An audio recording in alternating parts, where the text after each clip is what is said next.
فذكرنا أنه إذ وجد أن النبي قد مات وأن صاحبه الذي يعول عليه لأجل اقتناص الخلافة هو خارج المدينة المنورة في أعاليها في منطقة السنح عند زوجته،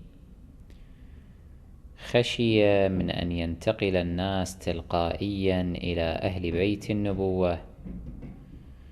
فيعز عليا صلوات الله عليه ويبايعونه، فتنتقل السلطة انتقالا سلسا طبيعيا. هذا الأمر لم يكن يروق لعمر بن الخطاب بطبيعة الحال، فاختلق مقالة صدع بها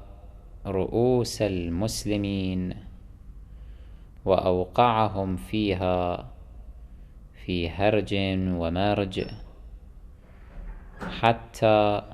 يعطل هذا الانتقال لحين ما يأتي أبو بكر ابن أبي قحافة من منطقة السنح. فإذا عاد إلى المدينة المنورة فإنه حينذاك يمكن أن يقوم بدوره في اقتناص الخلافة. هذا الأمر الذي وقع من عمر بن الخطاب كان سببا لإحداث البلبلة في أوساط المسلمين التي جاءت فوق مصيبتهم برسول الله صلى الله عليه وآله وسلم. كان عمر كما بينا منفعلا إلى أقصى درجة وحد، يتوعد كل من يزعم أن رسول الله قد مات يتوعده بالقتل، زاعما أن هذه هي مقالة المنافقين. وكان قد أشهر سيفه وابتدع مقالة فيها أن رسول الله صلى الله عليه وآله لم يمت، وإنما قد غاب عن قومه 40 ليلة كما غاب موسى بن عمران عليهما السلام. ثم نفاجأ بأن ابن الخطاب بمجرد ما يرى ابن أبي قحافة قد عاد إلى المدينة المنورة ودخل المسجد النبوي الشريف فإنه قد هدأ هدوءا عجيبا، وانقلبت نفسيته إلى 180 درجة من قمة الانفعال وإحداث الضجة والبلبلة إلى قمة أو منتهى الهدوء والسكينة، بدعوى أن أبا بكر بين له أو ذكره بالآية القرآنية الصريحة التي تذكر أن رسول الله سيموت كسائر البشر، وهي قوله تبارك وتعالى: وما محمد إلا رسول قد خلت من قبله الرسل أفإن مات أو قتل انقلبتم على أعقابكم. فعمر هنا أظهر استعباطا إنجاز التعبير أنه لم يكن قد سمع بهذه الآية من قبل، فقال: أو إنها في كتاب الله؟ ما شعرت أنها في كتاب الله. فبعد ذلك أظهر أنه قد آمن وأقر باستشهاد النبي الأكرم صلى الله عليه وآله،